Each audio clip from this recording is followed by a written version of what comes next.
মহাদেবের দর্শনই হোক বা ট্রেকিং, কেদারনাথ প্রতিটি মানুষের কাছে ড্রিম ডেস্টিনেশন। প্রতি বছর ভাইফোঁটার সময় থেকে প্রবল তুষারপাতের কারণে কেদারনাথ মন্দিরের দরজা বন্ধ করে দেওয়া হয়। আবার মে মাসের মাঝামাঝি সময় থেকে এই মন্দিরের দরজা খুলে দেওয়া হয়।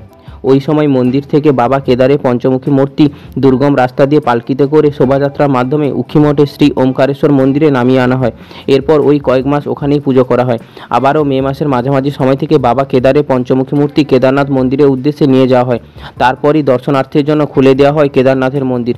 এবছর গুজরাটের ঋষিকেশ ফুল কমিটি প্রায় 108 কুইন্টাল ফুল দিয়ে মন্দিরটি সাজিয়েছেন। রঙিন ফুলের গন্ধ এবং সৌন্দর্যে কেদারনাথ আরও স্বর্গীয় হয়ে উঠেছে। প্রাচীন ঐতিহ্য অনুযায়ী কেদারনাথ মন্দিরের দরজা খোলার সময় ভক্তরা আনন্দের সঙ্গে জয় বাবা কেদারনাথ স্তুতি করেন এবং ওই সময় ঢোল এবং তুরি বাজানো হয়।